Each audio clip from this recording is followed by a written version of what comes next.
হয় 1951 চনতে স্থাপন হোৱা ঐতিহ্যমণ্ডিত মঙলদৈ মহাবিদ্যালয়ৰ কাৰণে আহিছে আন এটা গৌৰৱৰ বিষয়। আমি উল্লেখ কৰিব লাগিব যে কিছুদিন পূৰ্বে নাকৰ জৰিয়তে এ গ্ৰেড লাভ কৰিবলৈ সক্ষম হোৱা এইখন মহাবিদ্যালয় এইবাৰ লাভ কৰিছে বিশ্ববিদ্যালয় অনুদান আয়োগৰ দ্বাৰা। তেখেতসকলে স্বায়ত্তশাসিত মহাবিদ্যালয় হিচাপে ইতিমধ্যে তেখেতে সেই পূৰ্ণ পৰ্যায়ত এক গৌৰৱ কঢ়িয়াই আনিবলৈ সক্ষম হৈছে। আমি এই মুহূৰ্তত মঙলদৈ মহাবিদ্যালয়ত উপস্থিত আছোঁ। আমি মঙলদৈ মহাবিদ্যালয়ৰ সেই পৰিৱেশটো দেখুৱাইছোঁ। ছাত্ৰ ছাত্ৰীসকল আজি উৎফুল্লিত হৈ পৰিছে, যিহেতু বিশ্ববিদ্যালয় অনুদান আয়োগে এতিয়া এই মহাবিদ্যালয়খনক ঐতিহ্যমণ্ডিত মঙলদৈ মহাবিদ্যালয়ত স্বায়ত্তশাসিত মহাবিদ্যালয় হিচাপে ঘোষণা কৰিছে। আৰু তাৰ পিছতে ছাত্ৰ ছাত্ৰীসকলৰ লগতে শিক্ষক শিক্ষয়িত্ৰীসকলৰ উৎসাহ দেখিবলৈ পোৱা গৈছে। আমি পূৰ্বে উল্লেখ কৰিছোঁ যে ইতিমধ্যে নাকৰ জৰিয়তে এ গ্ৰেড লাভ কৰিবলৈ সক্ষম হৈছে আৰু 10 বছৰৰ কাৰণে এতিয়া স্বায়ত্তশাসিত মহাবিদ্যালয় হিচাপে এই মহাবিদ্যালয়খনক ঘোষণা কৰিছে। আমি দেখিছোঁ ছাত্ৰ ছাত্ৰীসকল আছে। আমাৰ সৈতে অধ্যক্ষ কমলাকান্ত বৰাজী আছে। আমি কথা প্ৰথমতে আপোনাক অভিনন্দন জনালোঁ। ধন্যবাদ, আপোনালোকলৈ ধন্যবাদ। খুব ভাল লাগিছে যে আমি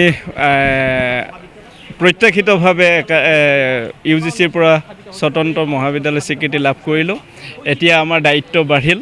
আমি ছাত্ৰ ছাত্ৰীৰ উপকাৰত অহাকৈ আমি বিভিন্ন ধৰণৰ কোৰ্চ প্ৰগ্ৰেম খুলিব লাগিব আৰু লগতে আমাৰ যিখন আমাৰ পেৰেণ্ট ইউনিভাৰ্চিটি আমাৰ লগত আজিলৈকে সহযোগ কৰি আহিছে, তেওঁলোকৰ পৰাও আমি দিহা পৰামৰ্শ লৈ কোনবিলাক কোৰ্চ কোনবিলাক প্ৰগ্ৰেম খুলিলে ছাত্ৰ ছাত্ৰী বিশেষভাৱে উপকৃত হ'ব সেই সংক্ৰান্তত আমি আলোচনা কৰি আগবাঢ়িম।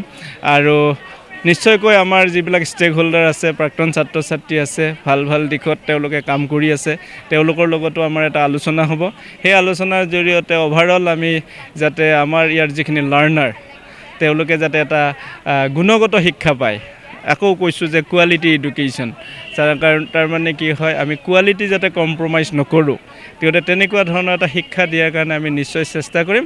আৰু সদায় আমাৰ টাৰ্গেটে হ'ব ষ্টুডেণ্ট চেণ্ট্ৰিক, গতিকে ছাত্ৰকেন্দ্ৰিক এটা আমি যাতে শিক্ষা প্ৰদান কৰিব পাৰোঁ সেইটো ক্ষেত্ৰত আমি যিমান পাৰি যত্ন কৰিম আৰু এই ক্ষেত্ৰত আপোনালোকৰ সহায় সহযোগিতা বিচাৰিম আৰু আপোনালোকে এই ক্ষেত্ৰত দিহা পৰামৰ্শ দিব। আৰু স্বতন্ত্ৰ হোৱাৰ লগে লগে আৰু এটা আমাৰ ভাল খবৰ আছে, সেইটোও কৈ থৈ দিওঁ। আমি মঙলদৈ মহাবিদ্যালয়ে ITEP পাইছোঁ, ইণ্টিগ্ৰেটেড টিচাৰ এডুকেশ্যন প্ৰগ্ৰেম। 26-27 শিক্ষাবৰ্ষৰ পৰা BSc BEd আৰু BA BEd এই দুটা প্ৰগ্ৰেমতো আমি নিশ্চয়কৈ নামভৰ্তি কৰাৰ কাৰণে আমি ব্যৱস্থা গ্ৰহণ কৰিব পাৰিম।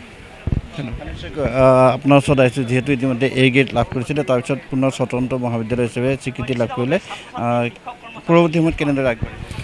আমাৰ পৰিকল্পনাই আছিল যে আমি নেকৰ যি এক্ৰিডিটেশ্যন, ভাল এক্ৰিডিটেশ্যন প্ৰথম লাভ কৰা, সন্মানজনক এটা এক্ৰিডিটেশ্যন লাভ কৰা।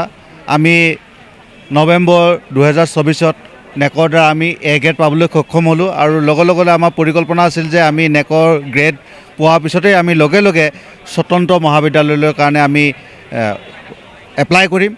আজি আমি যোৱাকালি আমি UGCৰ পৰা মঙলদৈ মহাবিদ্যালয় স্বতন্ত্ৰ মহাবিদ্যালয় হিচাপে স্বীকৃতি লাভ কৰা আমি তেওঁলোকৰ লেটাৰ পালোঁ আৰু এইটো আমাৰ দৰংবাসী ৰাইজৰ কাৰণে অতিকৈ আনন্দৰ খবৰ। ইয়াৰ দ্বাৰা সমগ্ৰ দৰংবাসী নৱপ্ৰজন্ম যথেষ্ট পৰিমাণে উপকৃত হ'ব। তেওঁলোকক আমি চলিত যিবিলাক প্ৰগ্ৰেম আছে সেই চলিত প্ৰগ্ৰেমৰ লগে লগে আৰু আমি নতুন প্ৰগ্ৰেম তেওঁলোকক আমি আগবঢ়াবলৈ সক্ষম হ'ম আৰু লগতে আমি শৈক্ষিক মানদণ্ড উন্নত কৰি ৰাখিম। আৰু ইতিমধ্যে অধ্যক্ষ মহোদয়ে কৈছে যে আমি সমান্তৰালভাৱে আমি NCTত আমি ইণ্টিগ্ৰেটেড টিচাৰ এডুকেশ্যন প্ৰগ্ৰেমৰ বাবে আমি এপ্লাই কৰিছিলোঁ। তাত আমি দুটা হেৰিত পাইছোঁ, BA BEd আৰু BSc BEd। অহা শিক্ষাবৰ্ষৰ পৰা 26-27 শিক্ষাবৰ্ষৰ পৰা এই প্ৰগ্ৰেম আৰম্ভ হ'ব আৰু এই প্ৰগ্ৰেমৰ দ্বাৰাও দৰঙৰ ছাত্ৰ ছাত্ৰীসকল উপকৃত হ'ব। তেওঁলোকে NTA দ্বাৰা অনুষ্ঠিত হোৱা এণ্ট্ৰেঞ্চ পৰীক্ষাত ইণ্টিগ্ৰেটেড এণ্ট্ৰেঞ্চ পৰীক্ষাত তেওঁলোকে অৱতীৰ্ণ হৈ তাত উত্তীৰ্ণ হৈ এই প্ৰগ্ৰেমত তেওঁলোকে অহা বছৰ নামভৰ্তি কৰিব পাৰিব। গতিকে মঙলদৈ মহাবিদ্যালয়লৈকে সমগ্ৰ দৰংবাসীৰ বাবে যথেষ্ট এইকেইদিন আমি এই এসপ্তাহৰ ভিতৰত দুটা আমি ভাল খবৰ পাবলৈ সক্ষম হৈছোঁ। ধন্যবাদ জনাইছোঁ। আমাৰ সৈতে ছাত্ৰ ছাত্ৰী আছে, আমি কথা পাতিম। কি ক'বা, সাধাৰণ সম্পাদক হিচাপে কেনেকুৱা? হয়, বহুত আনন্দৰ বিষয়। আমাৰ সময়তে এনেকুৱা এটা ভাল খবৰ আহিছে যিহেতু, আৰু আমাৰ যথেষ্টখিনি ছাত্ৰ ছাত্ৰীৰ কাৰণে সুবিধা হ'ব।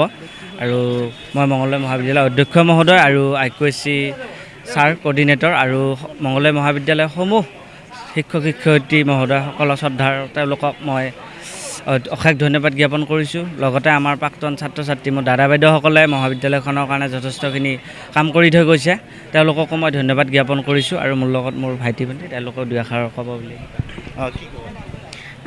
আজি খুবেই আমাৰ কাৰণে গৌৰৱ, লগতে আমাৰ খুব বেছি ভাল লাগিছে। 1951 চনতে গঠিত হোৱা আমাৰ এই মহাবিদ্যালয়খনে আজি 76 বছৰ অতিক্ৰম কৰি 75 বছৰত ভৰি দিয়াৰ এই শুভক্ষণতে আমি এনেধৰণৰ এটা বাতৰি পালোঁ যে স্বায়ত্ত শাসনলৈ আমাৰ মহাবিদ্যালয়খন ৰূপান্তৰ হৈছে। আমি সঁচাকৈ বহুত সুখী।